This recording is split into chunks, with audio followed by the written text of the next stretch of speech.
بسم اللہ الرحمن الرحیم وبہ نستعین اللہم صل وسلم وبارک علی سیدنا محمد وعلی آلہ وصحبہ اجمعین وعلینا معہم یا رب العالمین۔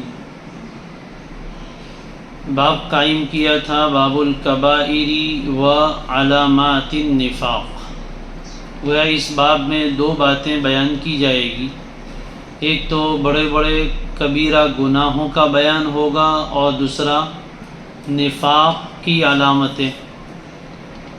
تو کبائر کا تو کچھ بیان ہو چکا، ابھی جو تین روایتیں پڑھی گئی ہیں ان تینوں میں نفاق کا بیان ہے۔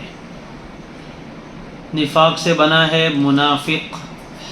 نفاق ایک انتہائی بدترین اور خطرناک مرض اور بیماری ہے، اس کو قرآن نے کہا فی قلوبہم مرض فزادہم اللہ مرضا۔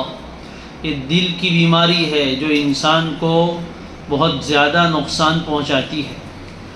نفاق کی اصل معنی ہے ظاہر و باطن کا الگ الگ ہونا، اندر کچھ اور ہے اور زبان پر کچھ اور ہے، یہ لغت کے اعتبار سے۔ اور شریعت کے اعتبار سے نفاق کی دو قسمیں ہیں، ایک کا نام ہے نفاق اعتقادی اور دوسرا ہے نفاق عملی۔ نفاق اعتقادی کا مطلب کیا ہے کہ آدمی اندر سے تو کافر ہے لیکن زبان سے کلمہ پڑھ کے اپنے آپ کو مسلمان ظاہر کرتا ہے، تو اوپر سے تو لا الہ الا اللہ پڑھ رہا ہے لیکن دل سے اللہ کو ایک نہیں مانتا، نبی کریم صلی اللہ علیہ وآلہ وسلم کو اللہ کا رسول نہیں مانتا، اسلام کو اپنا دین نہیں مانتا۔ جب دل سے نہیں مانتا تو زبان سے بولنے کی ضرورت کیا پڑی؟ وقتی مصلحت، اپنی جان بچانے کے لیے وہ زبان سے کلمہ پڑھ رہا ہے تاکہ مسلمانوں کے ہاتھوں سے مارا نہ جائے، تو اپنی جان بچانے کے لیے زبان سے اپنے آپ کو مسلمان ظاہر کرتا ہے، کبھی اس سے آگے کے اعمال نماز وغیرہ بھی پڑھ لیتا ہے، جہاد میں بھی شریک ہو جاتا ہے، لیکن اندر کفر ہے۔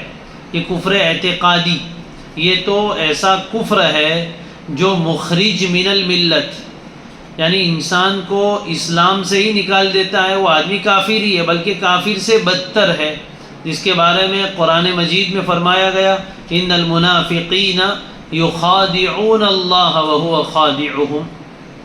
یہ اللہ کو دھوکہ دینا چاہتے ہیں، اللہ کے رسول کو دھوکہ دے رہے ہیں، حالانکہ خود اللہ ان کے ساتھ ایسا ہی معاملہ کرے گا کہ وہ دھوکے میں پڑیں گے۔ اور ان کے بارے میں فرمایا ان المنافقین فی الدرک الاسفل من النار، منافقین جہنم کے سب سے نچلے درجے میں ہوں گے۔ ان کے بارے میں فرمایا ومن الناس من یقول آمنا باللہ وبالیوم الآخر وما هم بمؤمنین۔ کچھ لوگ ایسے ہیں جو زبان سے تو کہتے ہیں ہم اللہ پر اور آخرت کے دن پر ایمان لے آئے، حالانکہ وہ مومن نہیں ہے، تو پھر کیوں کہتے ہیں یخادعون اللہ والذین آمنوا؟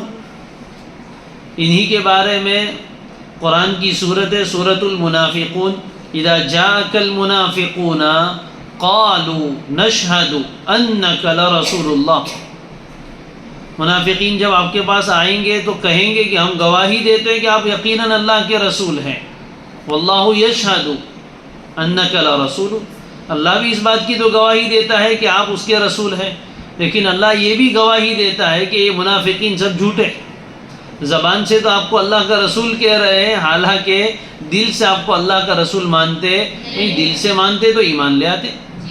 تو یہ منافقین کی جماعت ہے، اس کو کہتے ہیں نفاق اعتقادی، وہ تو کفر میں ہی داخل ہے بلکہ کفر سے بدتر ہے، نعوذ باللہ من ذالک۔ لیکن دوسرا ہے کفر عملی، دوسرے کا نام کیا ہے؟ کفر عملی۔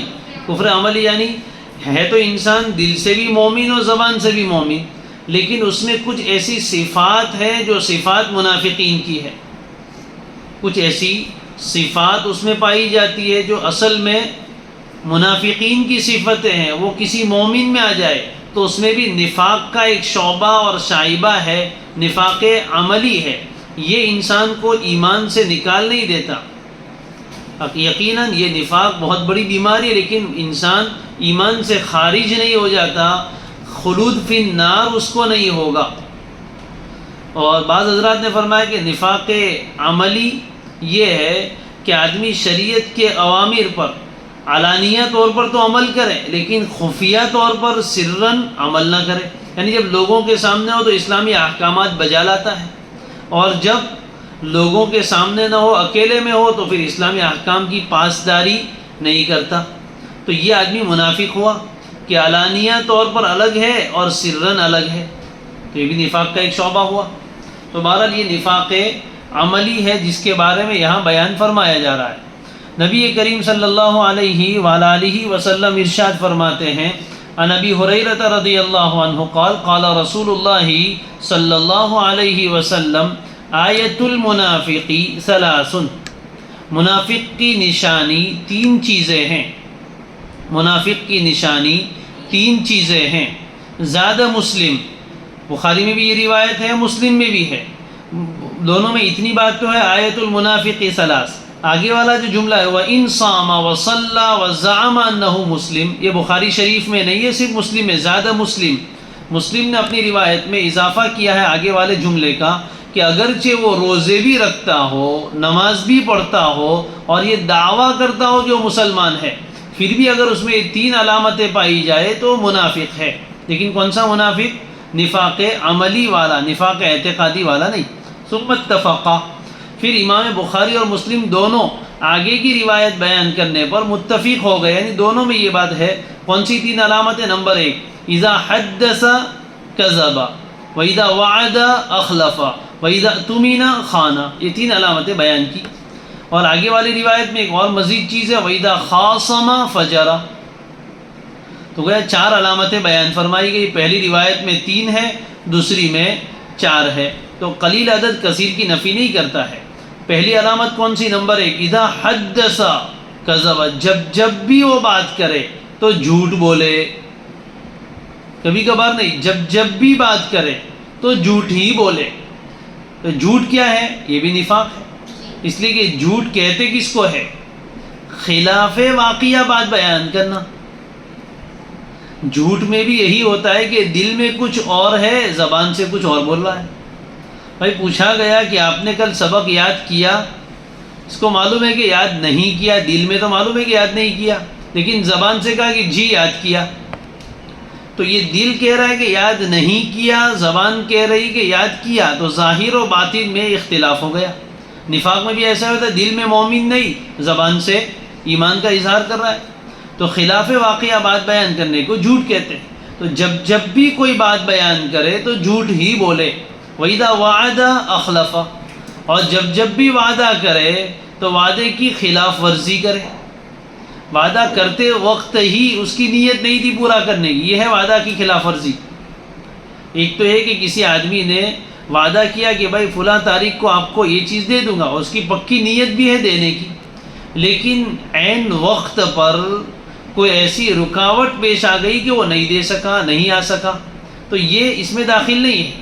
اس کی نیت تو وعدہ پورا کرنے کی ہے، لیکن کوئی ایسی رکاوٹ، مثال کے طور پر بیمار ہو گیا، بارش بہت زیادہ ہو گئی، ٹرین ہی بند ہو گئی، لیٹ ہو گئی، اس لیے وقت پر نہیں پہنچ سکا، تو یہ وعدہ خلافی میں داخل نہیں ہے۔ لیکن ایک آدمی ہے کہ اس کو دینا ہی نہیں ہے، لیکن جھوٹا وعدہ، دل میں تو ہے کہ کچھ دینا وینا نہیں ہے، لیکن زبان سے کہتا ہے ہاں آئندہ پہلی تاریخ کو دے دوں گا، تبھی تو خلاف ورزی کر رہا ہے۔ تو جب بھی وعدہ کرے تو اس کی خلاف ورزی کرے اور وعدہ پورا نہ کرے طاقت کے باوجود۔ نمبر 3، وَإِذَا اؤْتُمِنَ خَانَ، اور جب اس کے پاس امانت رکھی جائے تو اس میں خیانت کرے، امانت میں خیانت، وعدہ خلافی اور دروغ گوئی، تین ایسی صفتیں ہیں جو منافقین کی صفت ہے۔ مومن کو اس سے اپنے آپ کو بچانا چاہیے۔ تو ہم تو دیکھتے ہیں کہ بہت سارے مسلمان ہیں، دل سے بھی کلمہ پڑھتے ہیں، زبان سے بھی، لیکن وہ بھی جھوٹ بولتے رہتے ہیں، وہ بھی وعدہ خلافی کرتے رہتے ہیں، وہ بھی خیانت کرتے رہتے ہیں، تو کیا وہ ایمان سے نکل گئے؟ نعوذ باللہ، نہیں۔ تو پھر نبی صلی اللہ علیہ وسلم تو فرما رہے ہیں کہ یہ تینوں منافقین کی علامت ہے، جس کسی میں پائی جائے یہ نشانی ہے کہ یہ منافق ہے۔ تو ایک جواب تو کیا دیا گیا کہ نفاق سے مراد نفاق عملی ہے، اعتقادی نہیں۔ دوسری بات یہ فرمائی گئی کہ یہ جملہ آپ صلی اللہ علیہ وآلہ وسلم نے زجر و توبیخ کے طور پر بیان فرمایا ہے، مومن کو ڈرایا ہے کہ بھائی یہ تو منافقین کی صفات ہے، ان کی نشانیاں ہیں، کہیں تمہارے اندر نہ آ جائے۔ چونکہ حضور علیہ السلام امت پر بڑے مشفق و مہربان ہیں، اس لیے اپنی امت کو ان تینوں بری صفت، دروغ گوئی، وعدہ خلافی اور خیانت، ان صفات سے بچانے کے لیے یہ تو منافق کی نشانی کہیں تمہارے اندر پیدا نہ ہو جائے، اس لیے اس کو منافق کی نشانی کہہ کر بیان فرمایا گیا ہے۔ بعض حضرات نے فرمایا کہ یہ تینوں چیزیں منافق میں پائی جاتی، لیکن نبی کریم صلی اللہ علیہ وسلم کو اللہ تعالیٰ کی طرف سے علم دیا گیا تھا کہ کسی سچے مسلمان میں یہ تینوں صفتیں ایک ساتھ اس طور پر جمع نہیں ہوتی کہ اس میں راسخ اور مضبوط ہو جائے۔ ترجمہ میں نے اسی اعتبار سے کیا ہے، جب بھی بات کرے تو جھوٹ ہی بولے، کبھی کبھی نہیں، جب بھی بات کرے تو جھوٹ ہی بولے، یعنی جھوٹ اس کی طبیعت میں ایسا رچا بسا ہے کہ کبھی اس سے الگ ہوتا ہی نہیں، سچائی کی اس کے دل میں کوئی جگہ ہی نہیں، جھوٹ اس کے اندر ایسا بھر گیا ہے۔ جب بھی وعدہ کرے گا یقیناً خلاف ورزی کرے گا، کبھی بھی وعدے کی وفا نہیں کرے گا، جب بھی امانت رکھی جائے گی خیانت ہی کرے گا۔ تو یہ ایسی پکی صفات یہ تو منافق میں ہی ہوتی ہے۔ مومن میں یہ تینوں کی تین صفتیں ایک ساتھ جمع ہو جائے اور اتنے قوی درجے میں کہ اس سے کبھی الگ ہی نہ ہو، ایسا ہونے والا نہیں، یہ منافق کا ہی کام ہے۔ باقی مومن کبھی کبھار جھوٹ بولے گا، کبھی سچ بھی بولے، کبھی وعدہ خلافی اس سے ہو گئی تو کبھی وعدے کا ایفا بھی کرے گا، کبھی خیانت کاری ہو گئی تو کبھی امانت داری کا بھی ثبوت دے گا، یا ایک صفت اس میں ہوگی تو دوسری نہیں، دوسری ہوگی تو پہلی نہیں، تینوں کے تینوں کسی مومن میں جمع ہو جائے اور ایسے درجے میں کہ اتنی راسخ و مضبوط ہو جائے کہ اس کے خلاف ہو ہی نہیں سکتا، ایسا نہیں ہو سکتا۔ یہ بات آپ علیہ السلام فرما رہے ہیں، اور ہوتا بھی ایسا ہی ہے۔ بہت سے مومن جھوٹ بولتے، لیکن ایسا نہیں کہ ہمیشہ جھوٹ بولتے رہیں گے۔ بات سمجھ میں آ گئی؟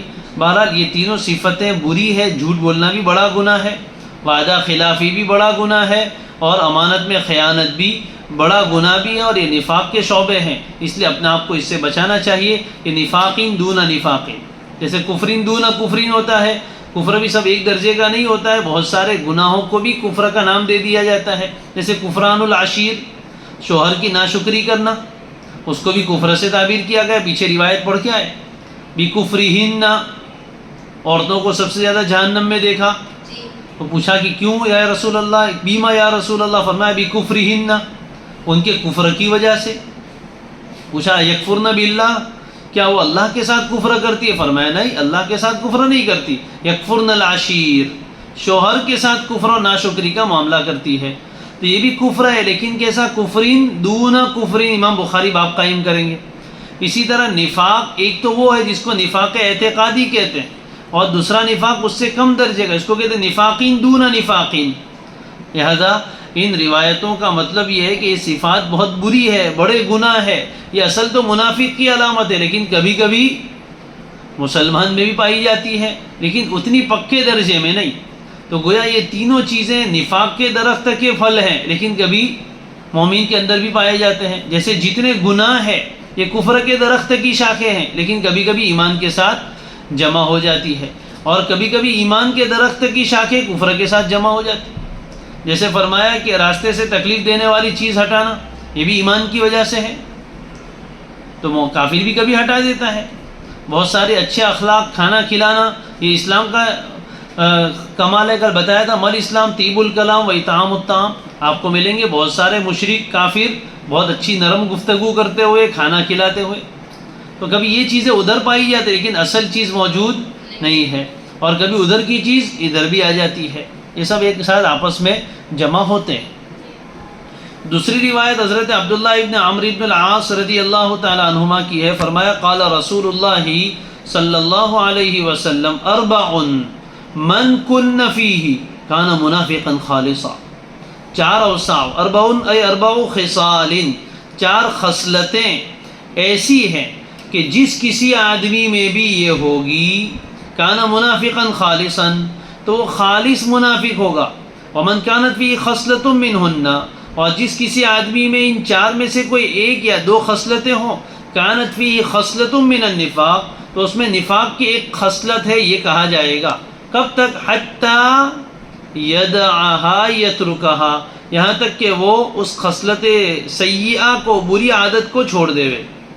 تو معلوم ہوا اوپر 3 کہا تھا، یہاں 4، اس میں کوئی منافات نہیں، ایک ہی شے کی کئی علامتیں ہوتی، کبھی 3 بیان کی، کبھی ساتھ میں چوتھی ملا کر بیان کر دی۔ جی کون کون سی 4؟ ان میں سے 3 تو اوپر آ گئی، اذا اؤتمن خان، یہاں پہلے نمبر پر بیان کیا، اوپر تیسرے نمبر پر آیا تھا، جب بھی اس کے پاس امانت رکھی جائے تو خیانت کرے۔ نمبر 2 واذا حدث کذب، اوپر پہلے نمبر پر بیان کیا تھا، یہاں دوسرے نمبر پر بیان کیا، جب بھی بات کرے تو جھوٹ ہی بولے۔ وَإِذَا عَاهَدَ غَدَرَ، اوپر وَإِذَا وَعَدَ أَخْلَفَ تھا، یہاں وعدہ کے بجائے معاہدے کا اور عہدہ کا لفظ، اور جب بھی کوئی معاہدہ اور ایگریمنٹ کرے، غدر، اس میں غداری کرے، دھوکے بازی کرے۔ یہ 3 باتیں تو اوپر آ ہی گئی تھی، چوتھی چیز نہیں ہے۔ وَإِذَا خَاصَمَ فَجَرَ، اور جب کبھی جھگڑے پر آئے تو گالی گلوچ کرنے لگے۔ خصومت کے معنی جھگڑا، انسان کا کسی سے اختلاف ہوتا ہے، جھگڑا ہوتا ہے، تو وَإِذَا خَاصَمَ، اور جب بھی اس کا جھگڑا ہو تو جھگڑے میں سیدھا کس پر اتر آتا ہے؟ فسق و فجور پر اتر آتا ہے، اور بد زبانی پر اتر آتا ہے، گالی گلوچ کرنے لگ جاتا ہے، سب و شتم کرنے لگ جاتا ہے، اور لوگوں پر تہمت ڈالتا ہے۔ یہ کس کی صفت ہے؟ منافق کی۔ دیکھ لیجئے یہ بہت سارے لوگوں میں پائی جاتی ہے، ذرا جھگڑا ہوا نہیں کہ ماں بہن کی گالیاں شروع کر دیتے ہیں، تو یہ بات اچھی نہیں۔ مومن ایسا نہیں ہوتا، اختلاف تو مومن کا بھی کبھی ہو سکتا ہے، جھگڑا اس کے ساتھ بھی پیش آ سکتا ہے، لیکن جھگڑے میں بھی وہ آپے سے باہر نہیں نکلتا، اس کی زبان بے قابو نہیں ہوتی، اور ایل فیل نہیں بکتا ہے۔ بات سمجھ میں آ گئی؟ یہ منافق کی صفت ہے، متفق علیہ۔